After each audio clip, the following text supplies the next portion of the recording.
Hello everyone, welcome back to the TJOmega channel for day 927 of the daily content streak, brought to you by my generous people over on patreon.com. Thank you very much for allowing this goofy little show of mine to continue for the foreseeable future. Thank you very much for the support. If you want to see the daily content continue, please consider chipping in, even if it's just $1 or $2 a month. Helps out a lot. So today, we're going to be taking a look at names.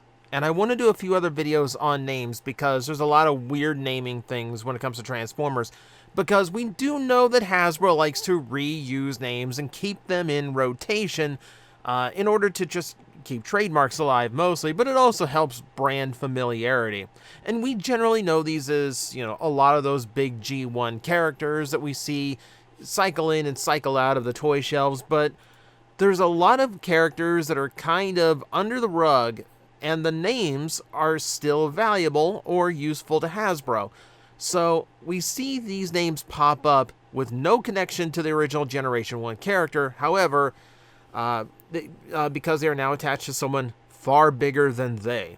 So we're going to take a look at the Forgotten Sons. We're going to take a look at those left in the wake of modern Transformers and see just what names have now been usurped by far more popular or far more well-known characters. For instance, who out there knows the name of this Micromaster? I mean, it's one of those little more obscure ones because it's one of those combiner ones. So, no offense if you don't know. Now, don't get me wrong. A lot of you are big Transformer dorks. I know. You know who it is. But for the people out there who don't know, the name of this one is Blackout.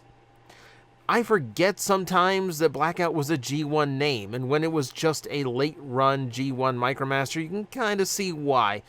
Yeah, obviously the movie version far overtook it, to the point where Blackout in animated is not based on the G1 version, it's based on the movie version. No big surprise there. The movies in general took a lot of character and character depictions and created basically brand new characters with only passing resemblances to the original.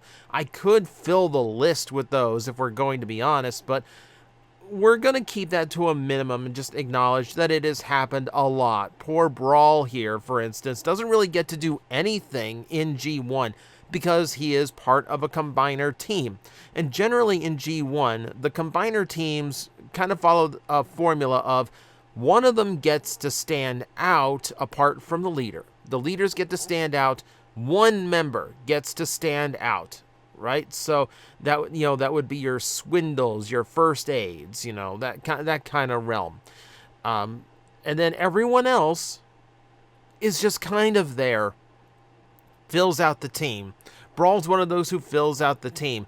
Does not leave the impact or impression that Movie Brawl does, though admittedly, it's basically the same character with a new take and a new spin, though without a combiner team and no Onslaught to lead him. I do feel he's a far enough away character to count for the list.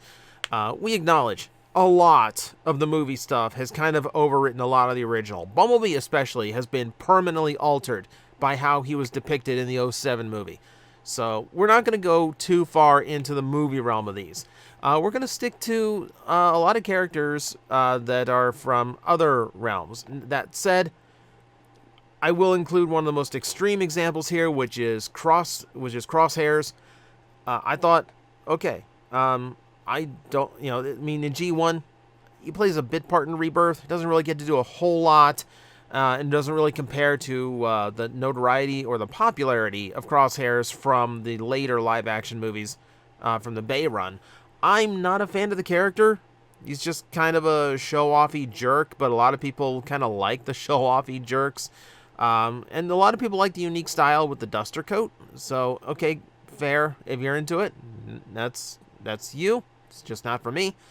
But can't deny, he's way more well-known. He got to do a little bit more than Crosshairs did in G1. And toy-wise, yeah, there's a million toys of this character compared to the one, I guess the two now. And the second one wasn't even that good. It was an Ironhide retool, which does not fit at all.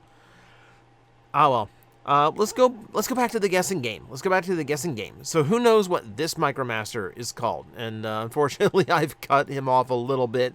due to the layout of my windows. I keep meaning to update the look of my layout here. I've had so little free time lately. So you'll excuse me if I've taken a little bit of the guessing out of this. But there's two ways you could have known it, because this is Overload. And I think when you mention Overload, you think of the Armada character. And I put that character in quotations, because in the cartoon, he's basically just an accessory for Optimus Prime. Yeah, but it is still a really popular depiction just because of how fun the toy gimmicks were for this figure. And it's just a really unique look for a Transformer, especially an Autobot. Big bruisers like this, typically Decepticon characters. So this was I remember, like, this is one of those when we first got to look at it, like everyone went nuts because it just looks so freaking cool. Even in prototype, this thing looks so freaking cool. But this one's kind of generational. So, you know, for a lot of you, you probably think of Armada when you hear the name Overlord or Overload. But for the younger kids in the audience, you probably remember him from RID 2015. Because this version of the character had multiple appearances, actually was treated as a character, had lines, which is a big step up from the Armada version. So that one's going to depend on when you grew up, but suffice to say, definitely treated better than the original G1. Here's another one. Okay, so it's a Triggerbot. It's late G1, never appeared in the cartoon. This is another one where I'm sure there's some of you out there who already know this one, but this is going to be very obscure and unknown to quite a few out there. Give you a hint, the name's pretty similar to the one we just talked about. This is Override, who obviously in Cybertron was a far, far bigger deal. Especially if you watch the original version and realize, oh, this is a Prime. This was Nitro Convoy, you know, which of course, you know, they didn't want to have more than, they didn't want to have anything more than Vector Prime and Optimus Prime. They did the same thing in Energon. Rodimus Prime had to be brought down to just normal Rodimus. I know they're a little bit more protective of Optimus Prime as a concept than they are these days. Now Prime all over the place, but yeah, back then, yeah, and even then, even now, like no one thinks of the Triggerbot. No one thinks of the Triggerbot when they hear the name Override. It's always this character, and admittedly, kind of rightfully so. All right, let's go to later Generation 1 stuff, and we'll see how your memory is. Do you remember the name of the Decepticon Ultra Pretender?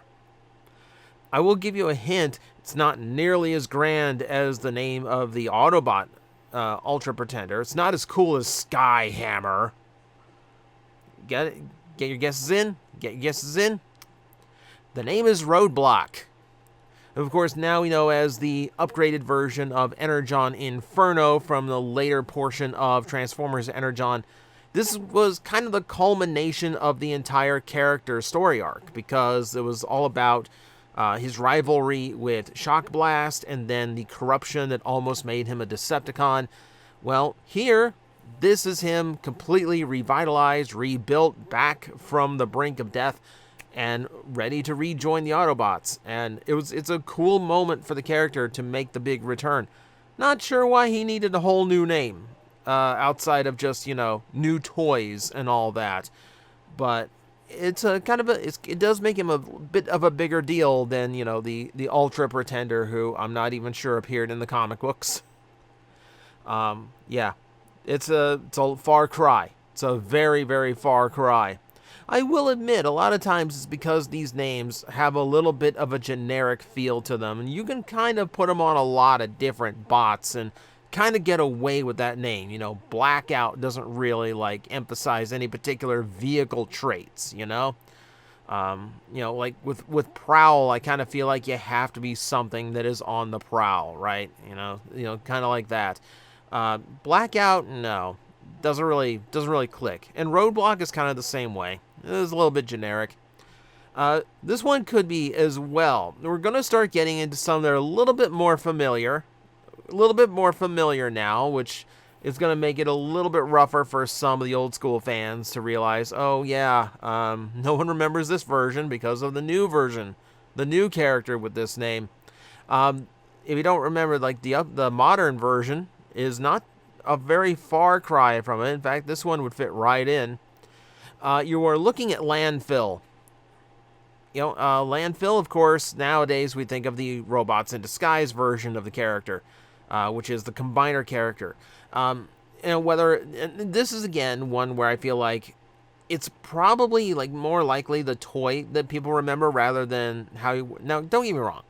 There is a story to tell in the original cartoon because it's the small guy on the team that's the leader.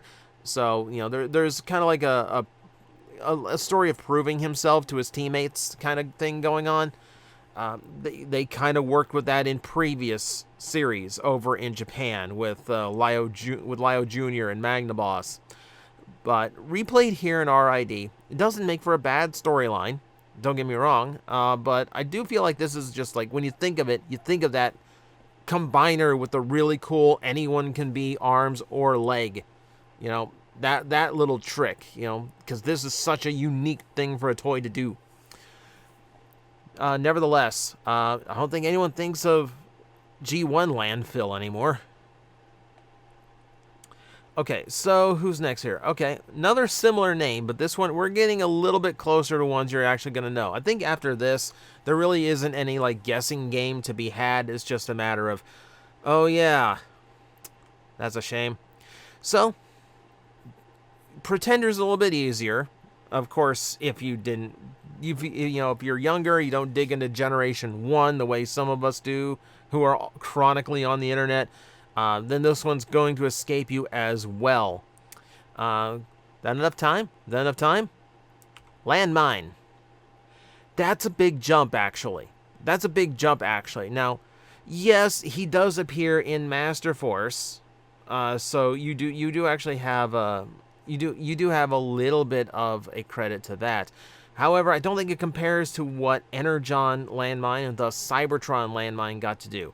I mean, appears in Energon to be the bulk of the of Team Rodimus, right? He's the heavy. He is the big guy. So when you move on to Cybertron, and he's the Kid Appeal character of all things, he's the one making the first connection. He's the one making the first connection with the humans. So, and then, of course, he has his own storylines going on. He eventually comes, kind of tries to regain a little bit of that late in the series, battling the gigantic version of Starscream. So you do have a huge jump there. Probably the biggest jump, from a character who only appeared in the Marvel comic books in the US to a character who was a very strong focus in a major cartoon. That's a pretty big leap as far as the name Landmine goes. And we're going to go into one of his teammates from the series. So we're going to talk G1 Scattershot for a little bit. This one pains me because, as you know, if you've been following this channel long enough, you will know this is by far my favorite Combiner team. I love the Technobots. I enjoy their general nature of just being, really unique vehicles, like super space age sci-fi vehicles, being a very diverse set of vehicles on the team, but all still having this kind of similar color palette, so everyone kind of looks like they match together. It works really, really well, and I really like Scattershot. I will admit, they've got a debut episode. They have the episode Money is Everything that is devoted to the Technobots, and that's about it.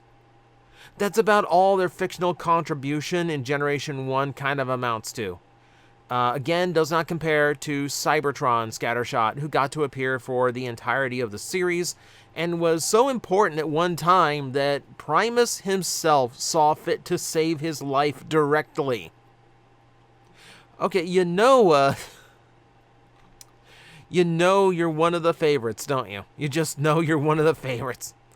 Super cool upgrade, by the way. I always really like the designs on Cybertron Scattershot.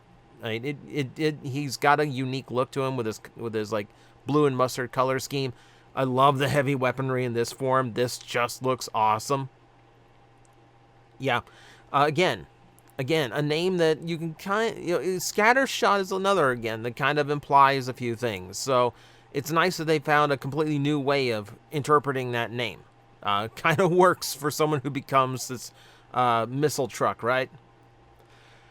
Here's one that is going to cover a broad swath of these characters, and that is Silverbolt. And this goes out to pretty much all the Beast Wars characters who share a Generation 1 name. So your Infernos, your Rampages.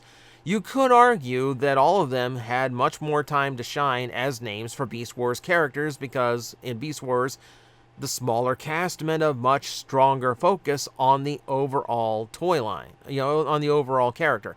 So, yeah, you get a far more memorable version.